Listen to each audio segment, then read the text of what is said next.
And good day. Thank you so much for joining us. I am Tamara Scott as we bring you truth for our time. We help you when the headlines hit home. And a lot of times, if God expects you to live through it, He's directed you how to do it. So we help you living the Word in today's world.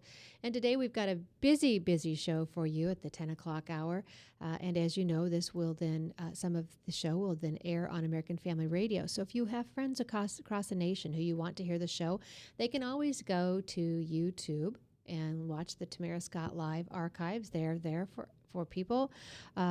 But if they're across the nation on radio, they can listen at American Family Radio stations. 6:30 p.m. Central Time, we come in under the banner of Restoring Hope. We thank J. Michael McCoy and Webcast One Studios for powering us and enabling us and then sharing that airtime with us, that we can do the Restoring Hope show with them. So we'll be doing that, and the Benham brothers will be joining us at 10:30 today. So that portion of the show will likely be the AFR segment as well. And Bob Vander Plaats will be joining us. And if you know the name Bob Vander Plaats, anytime you just mention the name, it's like lightning strikes. But a man who's been doing the work has, from what I can tell, has not stepped off on any wrong portion, continues to go forward boldly, without hesitation, without apology, but in love, and speak truth. And I think that's really what we all should be doing. And sometimes I wonder if people don't like someone because they're holding the banner so high. I had someone call me and ask me about a politician just a couple days ago, and they said, is that person a Democrat? And I said, no. In fact, they're so conservative that the conservatives don't always like them. They hold the bar. They hold the measure. And we have to watch that in our world today, because I think we sometimes get carried away and let our human flesh take over when we see somebody else doing what we should be doing and aren't quite comfortable doing. So instead of growing and outgrowing and moving out of our own comfort zone, we tend to criticize somebody for leaving theirs. So today, last night, I was in Black Hawk County. And Ryan, I don't know, do you have that photo available that you can pop that up, the photo of Black Hawk County with the event last night we did on Common Core? And also, if you can go to my Facebook page, the Tamara Scott page, there's another photo I'd like you to pop up in a minute on Israel. I'll send it to you. I'm going to share it. Here I am multitasking on air for you. How's that? Multitasking. I'm going to send this to Ryan real quickly. And I'd like you to show this one a little bit later. I'll tell you when we get there. All right. This event last night was the Black Hawk County GOP. They had us come in with Concerned Women for America, who's been doing work on stopping the Common Core. Look at that room. Packed. Absolutely packed. Good to see. People are learning about the Common Core. They want to learn more. They're wanting to find out. And it was a very amicable, friendly meeting. 80-some people there. Teachers, student teachers. And I just opened with this. I'll be giving you information. You may or may not agree with it. If you don't agree, let's talk about it, but let's do it civilly. And we had some discussion. Some of the people liked Common Core, some of the people liked the math portions of it, and still we were able to have good discussion on it, which I think is what's best for us long term. There may be portions of it that might be worthy. As a whole, it is dangerous. It takes away local control. It takes away creativity, the teacher's ability to meet each student where they're at. Instead, the student has to come to where the test is, and teachers will start teaching to the test. And so if you want more information on that, you can go back to any of our archives on Tamara Scott YouTube, Tamara Scott Live, and we will have several videos there we've done with Jane Robbins, Larry Krieger, Joey Pullman, Peg Luksick. Any of those videos would be very good for you to watch to catch up on the Common Core. Ryan, the next meme that I have is that Hillary? Let's show that one. This came on my Facebook page, and I thought it was rather appropriate. For those of you who are watching on webcast1live.com, you can see these. For those of you who are listening, you're going to have to maybe hop on my Facebook page, I guess. I'll post these as well on Truth for Our Time, so you can get them there if you'd like. It's Hillary Clinton, and she says, well, that explains it. This is from, I think is this Chicks on the Right or Politics? Can you see that, Ryan? It's Politichicks. And it says, this explains everything. Hillary Clinton told Fusion TV that Hamas hides their rockets in Gaza schools because it's just so densely populated, there's nowhere else to store them. Sigh. All right, so let's pretend she's truthful. Let's pretend there's even an ounce of truth in that statement. Then why does Hamas continue now to force children and women into the buildings that they know are going to be bombed? Because when I was in January, again, when I was in Israel, again this last January with AIPAC, we talked with several folks and the Israel Defense Force. We talked to young soldiers. We talked to those on the borders. We had to change our plans because of rockets coming in one day. We were a mile from the Gaza Strip. We were hearing from them their hearts. They try very hard on the Israel Defense Force not to have casualties, period. They don't want casualties. They don't want to send rockets. They don't want to bomb. And someone said just on radio the other day, and I'm not sure which Israeli spokesperson it was, but they said, this is not retaliation. We're not about retaliating. We're about protecting our people. We're merely stopping rockets before they come to us. And so they told us in January that before they bomb a building, first off, Hamas often hides their rockets in a building where there are children, a school, a hospital, a church, a synagogue, a mosque, whatever you call them, so that they have a protection there, and the media can then say, well, Israel bombed this area. And to the rest of the world, it sounds horrible. Why aren't we going after the military striking there? Why are we striking only in this situation in a building such as this, where people sick, affirmed, people worshiping? It sounds so horrible. So what Israel does is they send a leafleting process. They fly over with leaflets, drop them, similar to what we did in World War II, I believe. If people still don't evacuate, then they do what I call it a tap. They have a lesser rocket that they can send that does no damage, but it does enough noise and it frightens people so that they run. That was working in January. But apparently now what I'm hearing is that Hamas is now forcing, shuffling moms, women, children into these buildings, knowing that they're going to get hit because they want the casualties, they want the headlines. And as someone said to me in an AIPAC forum, and I thought it was most appropriate, Israel uses its weapons to protect its people. Hamas uses its people to protect its weapons. And that's what we're seeing when they force these kids and these women into these buildings. So no, Hillary, I don't think it's because they're overcrowded. And if they would use these rockets for their own protection and defense rather than offense, and striking others and harming others, the rockets probably would not be under siege. It's unfortunate that we even have to hear the headlines that we do that are so misguided. One of them said the other day that Israel was sending rockets into Gaza. And then if you listened, they had to tell the truth. They couldn't stop it, is when the rockets intercepted the missiles coming out of Gaza. There was your truth. Israel, to my knowledge, doesn't provoke, has not sent rockets in without issue. They do it in their own defense. Ryan, do we have that next meme? Let's put that one up. I just don't think you can deny that one. I think it's pretty interesting, and I love the fact that they're giving credit where credit is due. It's a newspaper clipping for those of you who are listening in and can't hear it, can't see it on Webcast 1.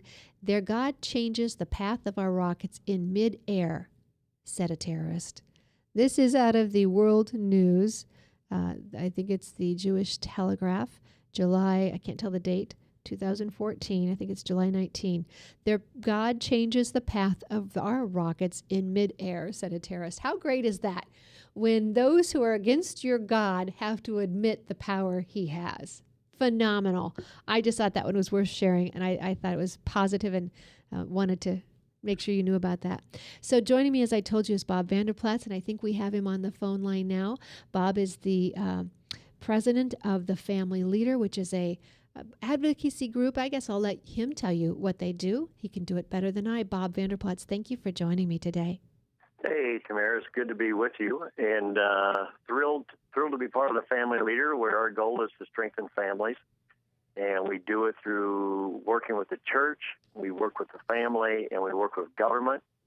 And where those three institutions, God's institutions, where they intersect, that's our focus.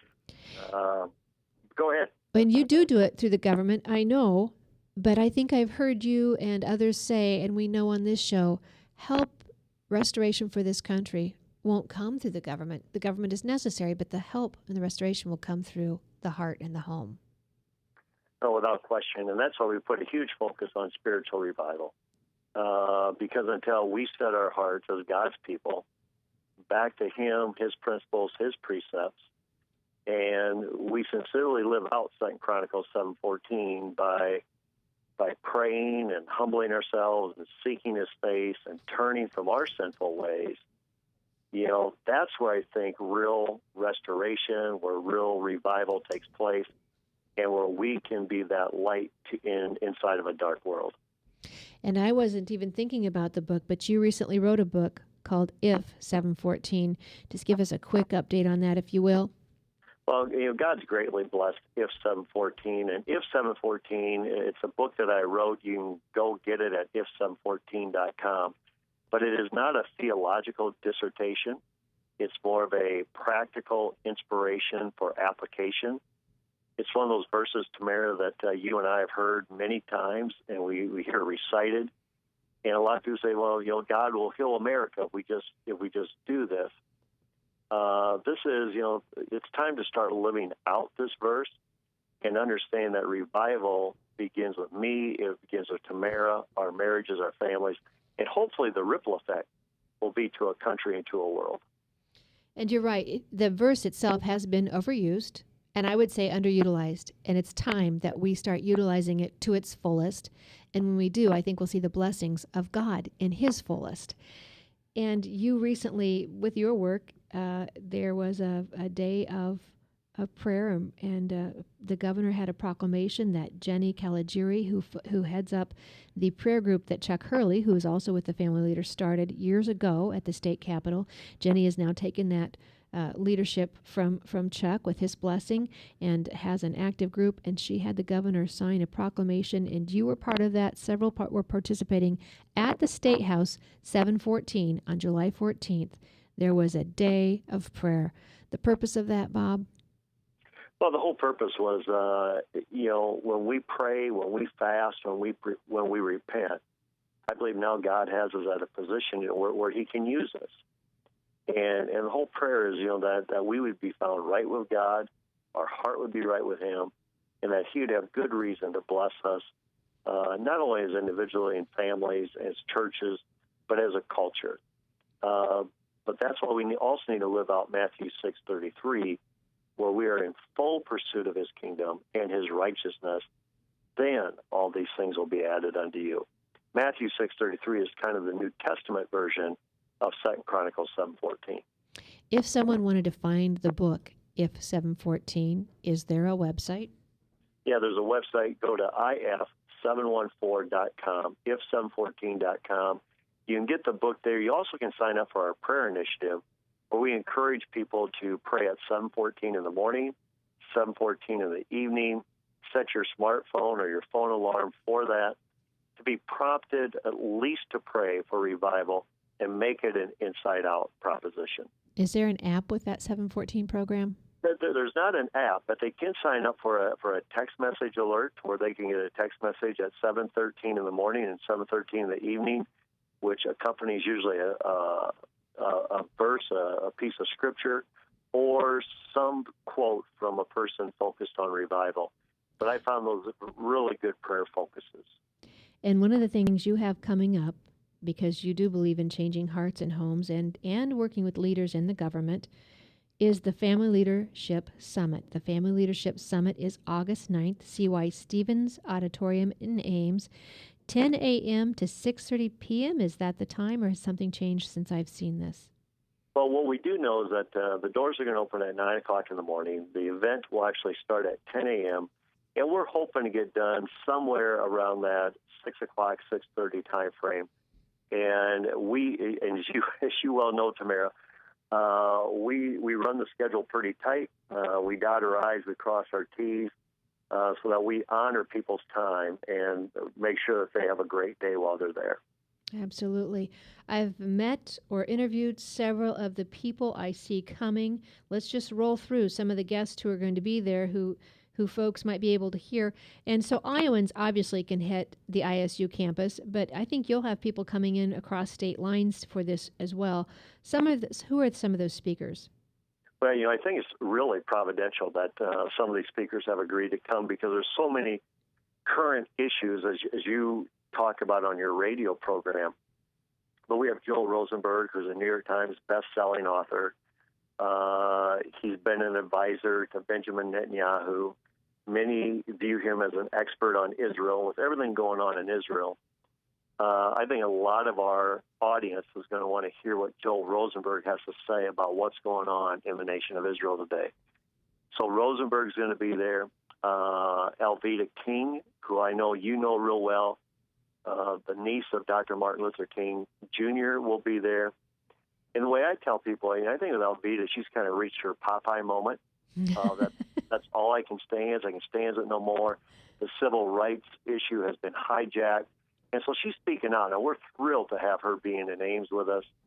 But also we have the Benham brothers, who had a reality TV show. When you talk about religious liberty, they had a reality TV show jerked from them because they happen to believe in one man, one woman marriage. And they're joining us. They're to be calling us in about 12 minutes.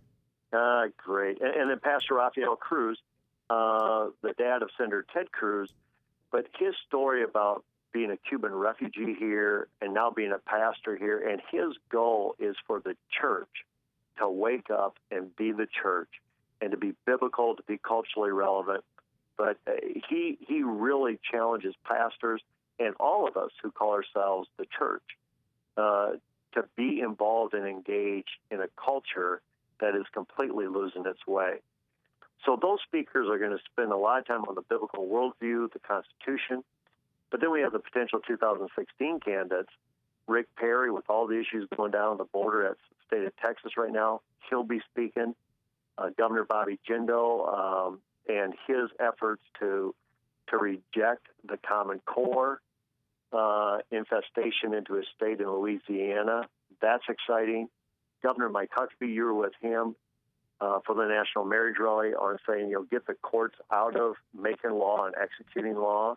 Right. And then Ted Cruz, who takes on about every issue because he's such a champion for all of our values. And then Rick Santorum and his blue-collar conservative message, which is one I think we need to hear more of about the Republican Party. Conservatives is not just about the rich guy. It's about giving everybody the opportunity to pull themselves up by the bootstraps and have success in this country.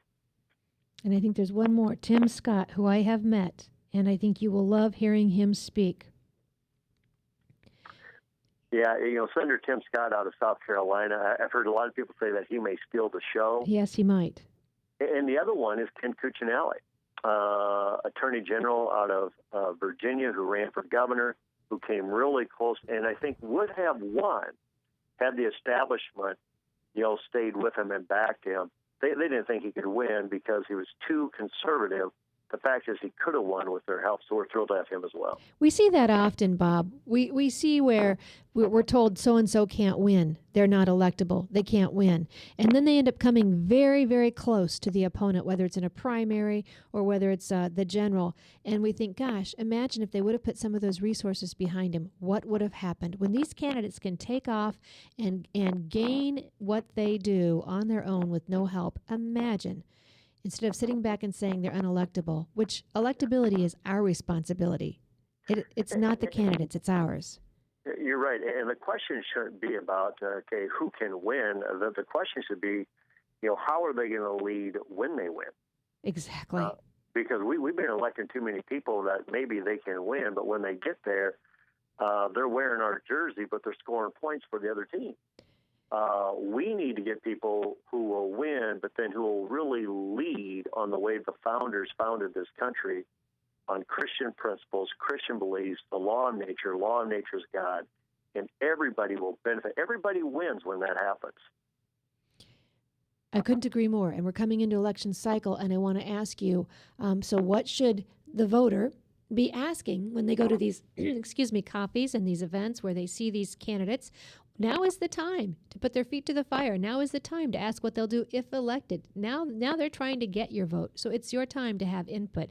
I want to ask you that, but first I want to give our listeners the idea of where they can get their tickets, how they get their tickets. The best way to get their tickets is go to thefamilyleader.com, thefamilyleader.com, and right on the upper part of the page, right-hand side, there'll be an icon for the Family Leadership Summit. Click on that. It'll take you to that page, and they'll walk you through the whole lineup and how to get your tickets.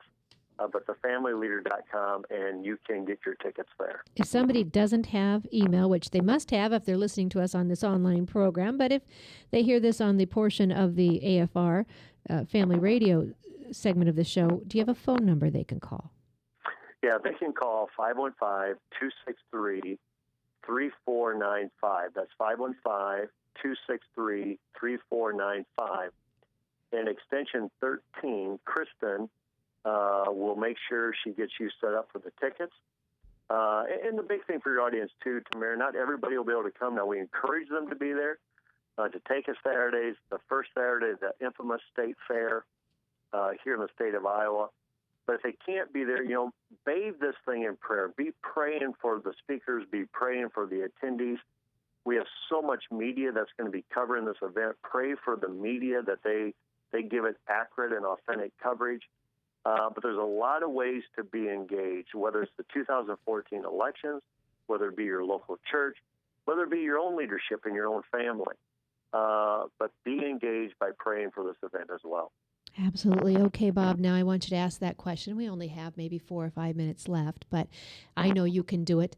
What should voters, citizens, be asking of those who are running for office? Boy, there's a lot of things to be asking, but it's almost like you're hiring an employee, and that's really what you're doing. These people that are running for office, they're applying for a position. They want you to hire them. And what we always say when we're hiring people, we go off of, the C's. And one of the C's is character. That's where you start out with, can you trust this person? And you build that level of trust about, not only what do they say, what's the talking point that they give, but what have they done? And what is the measure of their heart? Will they really lead? And there's a difference in leading and in responding. Some candidates will say to you, you know what, if the issue of the sanctity of human life or if the issue of God's design for family and marriage, if that comes up, then, yeah, I'll definitely be with you on that.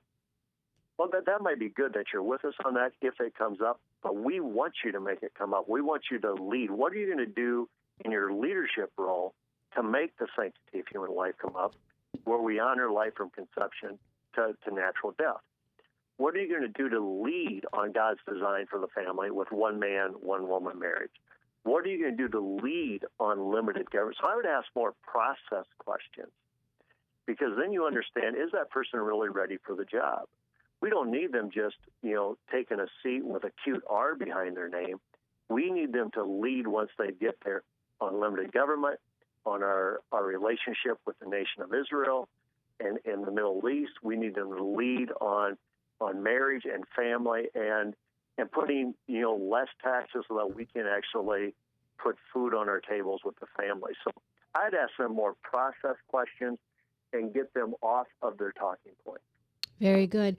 And in this couple of minutes, I'm going to sneak in something else as well. You're talking about the things they need to lead on. You're absolutely correct. And you have another saying as well about the 4 C's, and the company they keep, I think, is absolutely vital, who they keep, who they look to for advice. But I want to jump, if I can. The Benham brothers are going to be coming on in just a couple of minutes. And we know that they lost their show on HGTV because of what people call an anti-gay statement, and I don't even like that phrase. Right here in Des Moines, in Newton, we have Bob Eschliman, who lost his job with the Newton paper because of something he said in a personal blog. Bob, what's happening to religious liberty right now? We have the Gortz House as well. You're familiar with that situation. What? Yeah. Well, religious liberty, as you all know, and I think your audience knows, is completely under attack. And it used to be the day, and it wasn't that long ago, where they were just talking about tolerance. We just want you to tolerate who we are and what we believe, and you guys live your life, we live our life. Well, today it's no. if you don't agree with what we do, if you don't support and applaud and verbalize your support for it, we're going to view that as opposition, and we'll take your TV show away from you. We'll take your business away from you. Matter of fact, we'll take your job away from you if, in the case of Bob Eshelman. So photographers, bakers, people who own businesses, people who are going to be on TV shows like the Benham brothers, and even your silence will now be viewed as opposition. And that's why, without religious liberty, all your other liberties are up for grabs. And that's why we need to have candidates who understand the origin of religious liberty, why it matters, and what the founders meant by religious liberty, and what do they mean in the charter that started this country, the Declaration of Independence, when they talk about the law of nature and the law of nature's God, a higher standard that would unify us according to his standards and his laws so that we can be a moral people and so the country could be blessed. Now, Bob, we're going to take a break, and hopefully when we come back, we will have Jason Benham for sure, and possibly David with him as well. You're welcome to stay on the line if you would like. Can you stay with us, or do you have to run? I'm sorry, Tamara, I missed that question. Can you stay with us as we talk to the Benham brothers, or will you need to leave? You know, I really apologize because there's some reason it's breaking up right now, but let me say this in closing. You know, go to familyleader.com. There's an icon to click on. We'd love to have you at the Leadership Summit and be in attendance. Take a look at the lineup. But the Benham brothers are going to be an outstanding representation for what we're talking about with religious liberty. Very good. Bob Vander Plaats has been my guest. Bob is with the Family Leader. Bob is one of those who is brave enough to tell the truth and to stand on it, no matter what others are saying, no matter what waves are coming. And those are the type of people we need to find and support and lift up and encourage. Those who will not stand on truth will not stand for you either when you need help. Bob Vander Plaats, thank you for joining me today. Thank you, Tamara. God bless you and your audience. We're going to take a break right now. When we be back, we'll be hopefully back with the Benham brothers, and we want to thank our sponsors for allowing us to do this show. Crave, Christians for America. Crave has come alongside and is enabling us, and we're working on getting some photos and stuff on the website for them of ChristiansForAmerica.com. We thank Webcast One, who are being powered by, and the friends at Restoring Hope on American Family Radio as well. We'll be right back after these messages.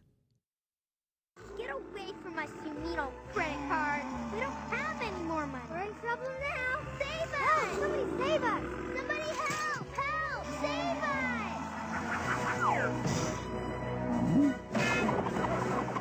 Hi, I'm Tom Coates from Consumer Credit of Des Moines. If your credit card's a little too animated, give us a call. Hooray! We're saved! Consumer Credit! You're our hero! Metro Ford's on everywhere. Metro Ford's on everywhere. See 'em here, see 'em there. You got bad credit? We don't care. Metro Ford's on everywhere. Metro Ford's on everywhere. Visit emetroford.com for your guaranteed credit approval. Good credit, bad credit, no credit. Everybody drives with guaranteed credit approval at emetroford.com. Metro Ford's on everywhere. Visit emetroford.com today. Hey, psst. Let me let you in on a little secret. You ready? Always try to do business with people, not places. Especially if you seek honest Christian business people. And when it comes to my car, I really need to trust who's working on it. Now, my family is so blessed. A few years ago, we found a family-owned automobile repair shop that operates as a Christian business also. Open, honest, reliable, trustworthy. It's AMCO on Hickman Road in front of Kmart. And it's a family-owned Christian operating business. This family treats your car as if it was their car. Everything from oil changes to transmission repair and everything in between. So the next time you feel the need to be at peace with your choice of who you can trust with your car, give AMCO on Hickman a chance to serve you. And tell them Max sent. Restoring hope. my heart to sing, taking the darkness inside, revealing your light, restoring hope. And good day. I am Tamara Scott. Thank you for joining us. You've heard the music for Restoring Hope, and we thank J. Michael McCoy and our friends at Restoring Hope on American Family Radio for sharing some airtime with us. Tamara Scott Live, we bring you truth for our time, helping you when the headlines hit home, because if God expects you to live it, He has directed you how to do it in His Word. And so we're helping you live His Word in the world today. And joining me is a special guest. I'm looking forward to this. I have not met the Benham brothers. Many of you, sometimes when you hear the name, you may not say, I know exactly who that is, or you may, but when we say the show on HGTV, you know exactly who they are. So I'll just go straight to the phone lines and let them even tell you more than I know. Jason is joining us, Jason Benham, and to give you an idea what you could be a part of, the family leader, Bob Vander Plaats, is the president of the family leader and doing a great job keeping them at the forefront of the issues, whether they're local or state, and even those global. But the Family Leadership Summit is coming up August 9th, Saturday, August 9th. Doors will open at 9. Program starts at 10, and somewhere around 6:30 will probably be done. C.Y. Stevens Auditorium in Ames. You can get tickets by going to the FamilyLeadershipSummit.com. The FamilyLeadershipSummit.com. You can do it all electronically. I think the tickets are $20.14. How do you like that? 20,014 the year, and the price of the tickets is $20.14. All conference sessions, box lunch, free parking, pass to exhibit area are included in that. Great speakers. Let's see. I've just turned one over, and I want to make sure I give you the right one because they're updated. They've had so many speakers confirm. I know they ended up turning speakers away. Benham Brothers are going to be there. Ted Cruz, Rafael Cruz, Ken Cuccinelli, Mike Huckabee, Bobby Jindal, Governor of Louisiana, Alveda King, Dr. Alveda King, niece of the late Martin Luther King, Rick Perry, Governor from Texas, Joe Rosenberg, former advisor to Ben Netanyahu in Israel, Rick Santorum, Senator Rick Santorum, and Senator Tim Scott. So a great, great lineup of folks who are going to be giving you good information. Plus, there'll be exhibit booths where you can get resources to take with you after the day is over. At that day, you will get to meet and hear David and Jason Benham of the Benham Brothers. And you can go to Benham, BENHAM, brothers.com right now and learn more about them as we talk and travel along. Jason, thank you. Or is this? Yes, Jason, thank you for joining me today. Thank you. Thanks for having us on to get my brother and I both here. Can you hear us okay? I was having a little issue with my audio. I can hear you. Can you hear me all right? I can. It's a little scratchy, but it's good enough. Yeah, I've had a guest say that earlier today, and I don't know what it is. I'll try and keep myself straight into the microphone. If you have any trouble, just let me know. Okay, I'll do it. Thank you. Yeah, you're welcome. So thank you both, first off, for what you do and the witness that you have for others. For those who may not know, may not have cable, give us a quick rundown. What is the history? Well, my brother and I, we've been selling real estate in Concord, North Carolina for the last 11 years, and HGTV took notice of that back in 2012, and when they did, they gave us a really good offer. We accepted it, and it took about a year and a half before we actually started to film from the day that they had first found us, and during that time, they had done some background research. They knew that we were strong Christians and weren't scared to talk about it and weren't scared to talk about the issues, which I know a lot of folks don't care to mention those things. And so we spoke with them about who we were, and they asked us specific questions about what we believe, about marriage, about abortion, and all sorts of things that they had read about us online. And they knew that we were men who loved people, and we had a real estate company that had spanned across the country and had sold houses and never discriminated against anybody. And so they decided to continue to move forward with a show with us. And once our show was announced at the Upfronts in April in New York City, then a few gay activist groups took notice of that and decided to put some real pressure on HG to get us off their network. And it worked. And since that day, David and I have spoken more and been on more television programs than we probably ever would have had we stayed with HGTV. Because God can use for good what others mean for harm.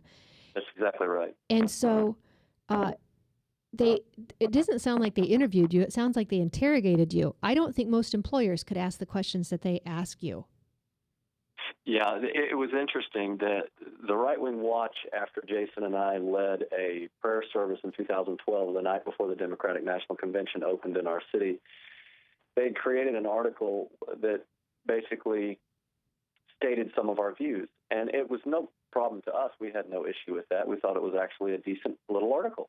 But the problem is that when HGTV announced that we were going to be one of their shows in the fall of 2014, that's when Right Wing Watch rewrote the article. They wrote a whole new one and just completely took it all out of context and smeared it and created a false narrative that just was not true at all.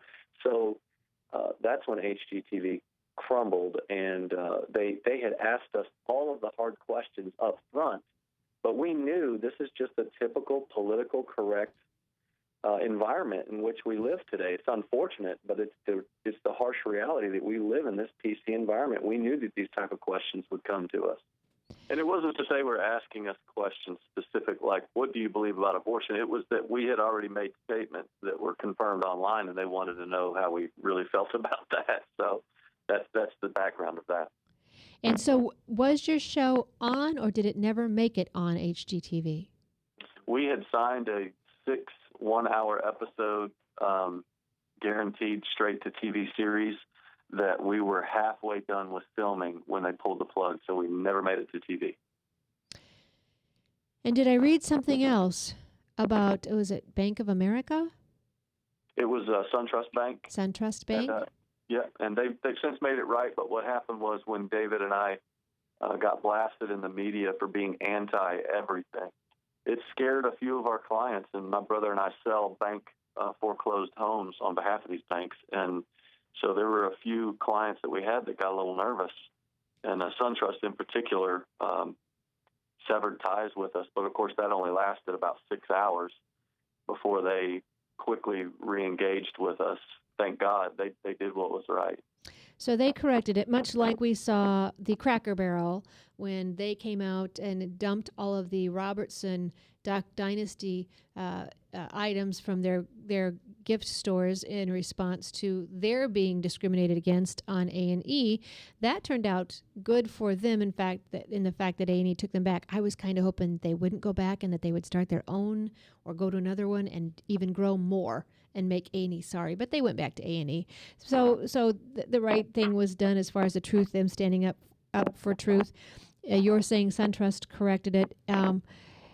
What's the lesson going forward? What do you say to folks out there? Because you guys had a very visible issue, and you were able to get your statements out.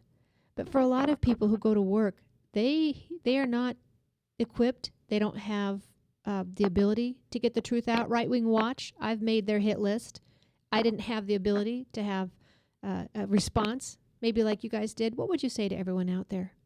I would say that first, you have to be faithful with right where God has put you, that whatever he has for you, that you just need to be faithful right there, and you need to go deep with your relationship with the Lord, because we said to many people that boldness, apart from brokenness, makes a bully out of anybody.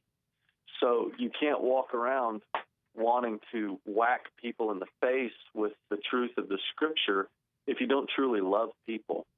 But if you do have a heartfelt love for folks and then the battle comes to your door, don't back down. Now, I tell folks, don't go out looking for a fight. You're not going to the water cooler looking for a fight, you know.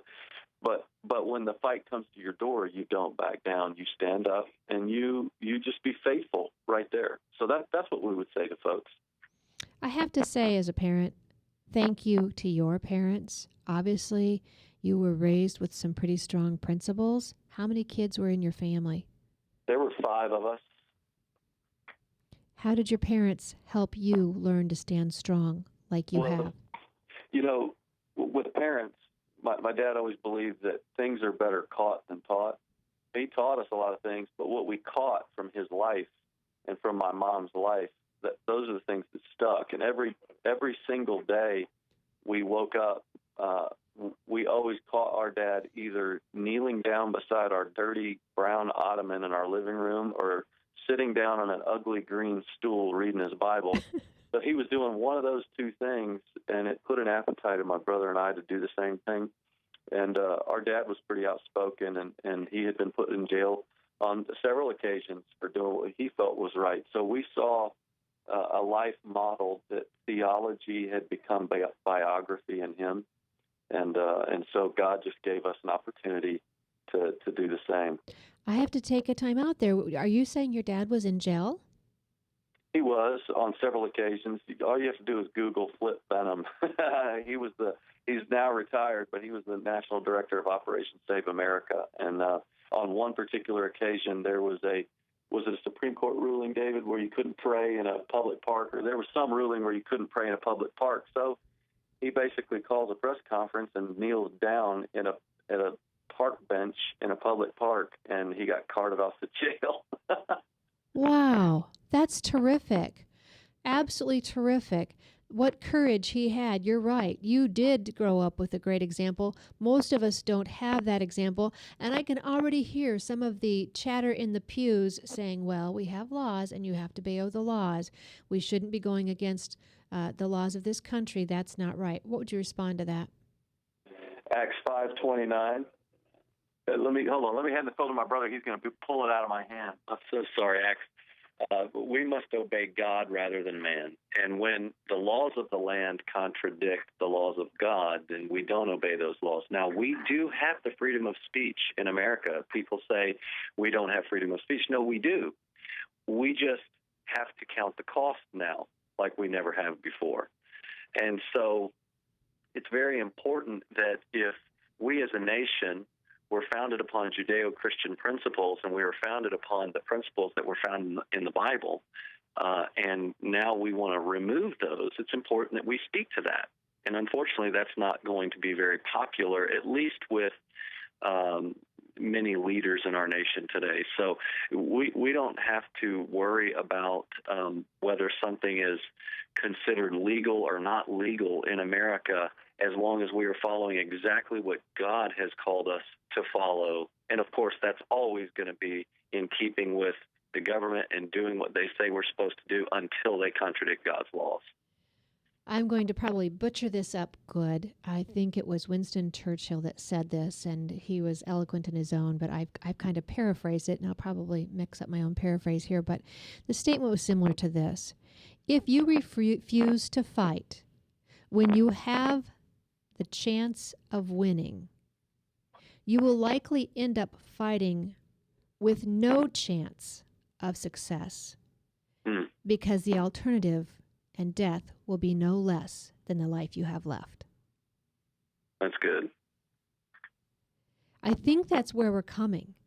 I just, in the earlier portion of the show with Bob Vander Plaats, we have a newspaper editor in a small town, Newton, Iowa, who on his personal blog wrote something about the Queen James Bible. The Queen, not King, the Queen James Bible being changed to be more friendly to homosexuals. Wrote it on his personal blog and was fired. We have a darling little art gallery restaurant called the Gortz House. You can look them up, Gortz House. Gallery.com, Gortz, who has been sued because they declined. They didn't refuse. No one was told they couldn't get married. They were just told not in our business. We're a Mennonite couple. We have Mennonite employees, and we can't do that to them. They wanted the marriage in the ceremony in the restaurant, and they simply declined the business. They have been sued here in Iowa. We had a cake decorator a couple years ago threatened with charges because she kindly offered 3 other alternatives who would be glad to make a cake for which she was not comfortable based on her deeply held religious convictions. I don't know if people understand the battle that is at hand. But sitting quietly by will no longer suffice. What your dad did years ago in the park, we are now at that place in every realm, whether it's our faith, whether it's our taxes, whether it's education, whether it's health care. We had better start standing and doing what is biblically right for this country.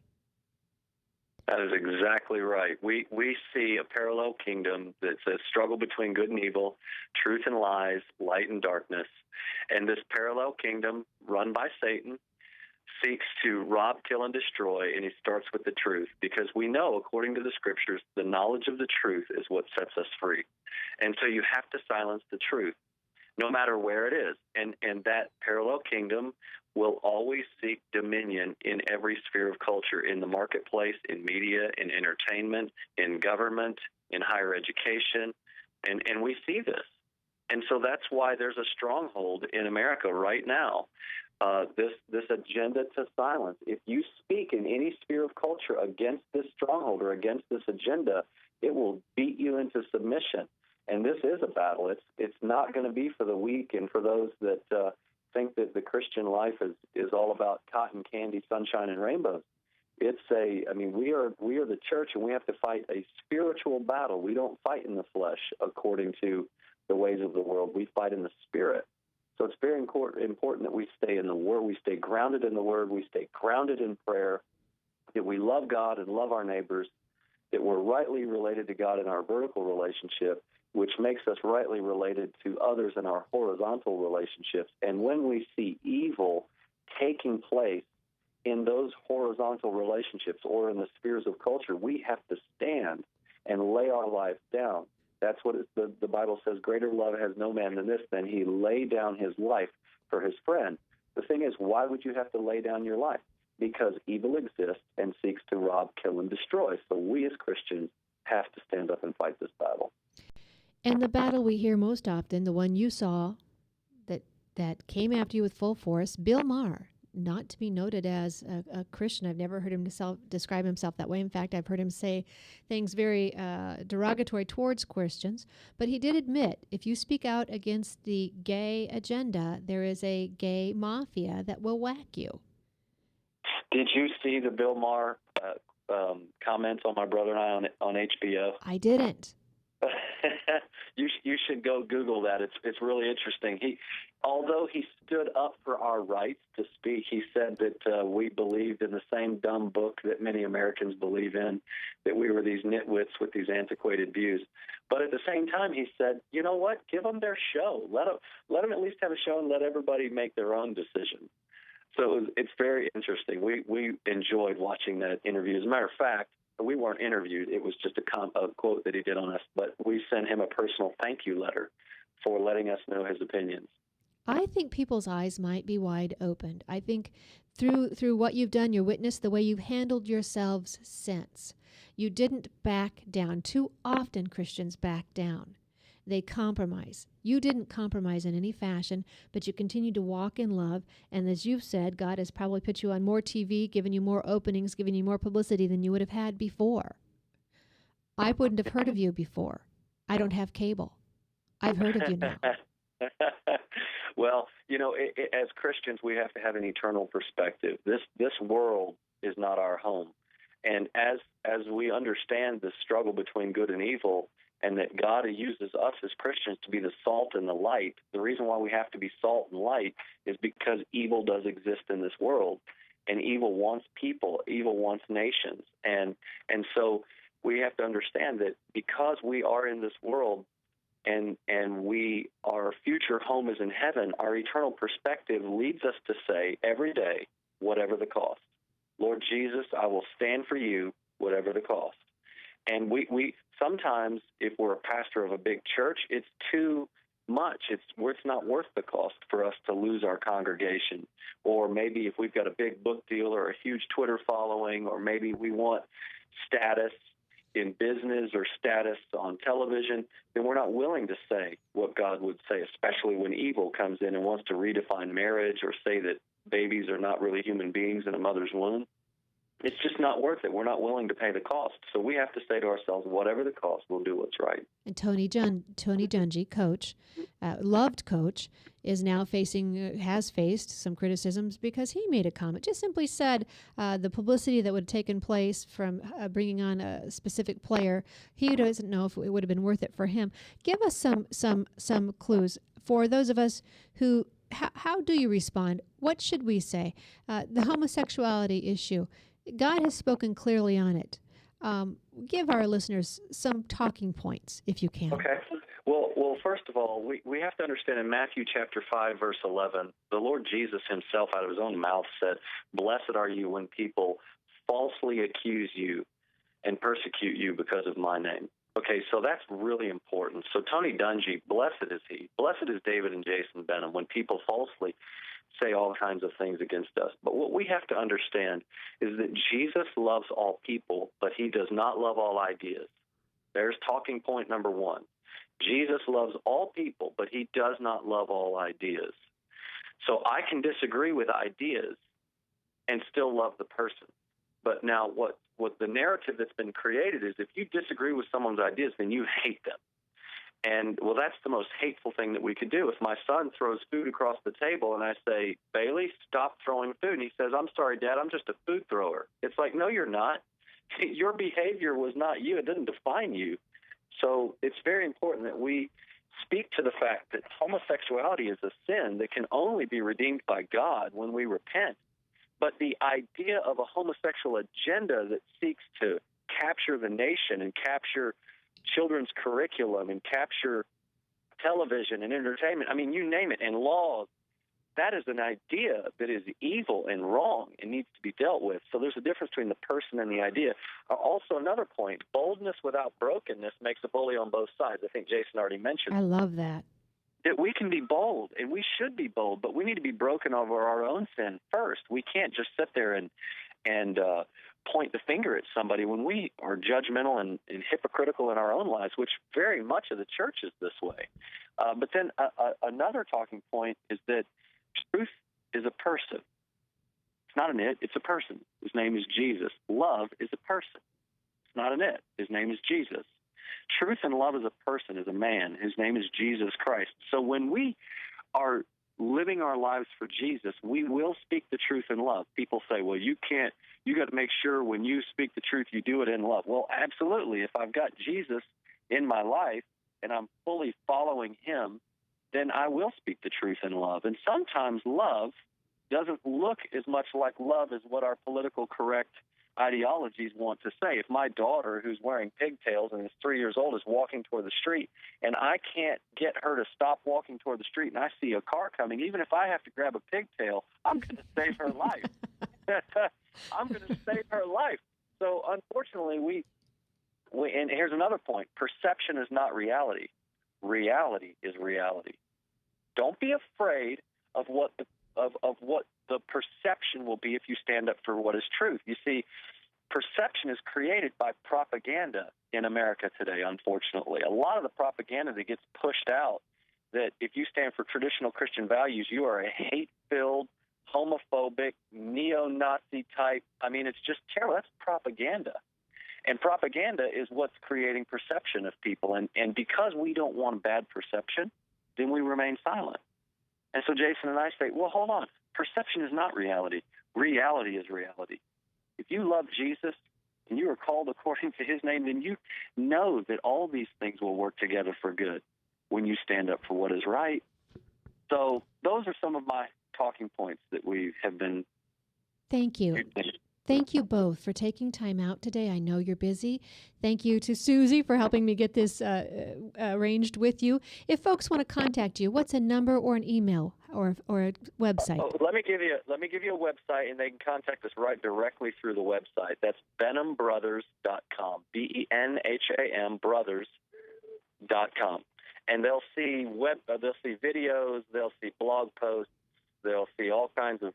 They'll see tweets, and I mean, Jason and I, we're very active on our website, and there's contact information to get a hold of us through our website as well. Well, I can't thank you enough for the time today. I can't thank you enough for the words that you have shared and the walk that you have taken so that we can see it and fashion others can have the courage to fashion along with you. Thank you so much. I look forward to seeing you August 9th.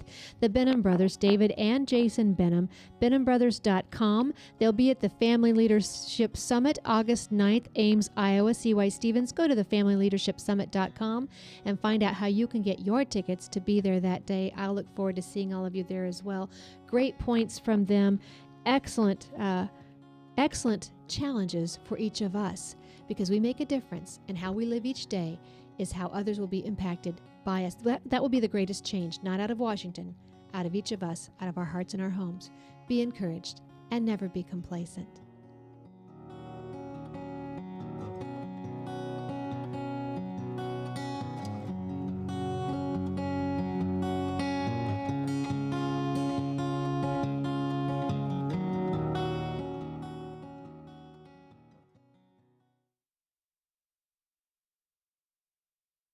Remax Real Estate Concept Studios. This is Webcast One Live. I'm Brian Leach, owner and general manager of Service Legends. I brought along a couple of the home comfort heroes. Hi, I'm Tammy Wells. I am Nick Wondershad. I'm administrative manager. I'm the senior technician from Service Legends. It seems like every good thing, when you feel it to the bone that it's good, there's a lot of hard work put behind it. I don't think that you can fake it and have it turn out good. You know, if we seem like, okay, that's just weird, it's just a furnace, why would you believe so deeply in a furnace? It's not just that, you know, we want to show the world that you can have good service.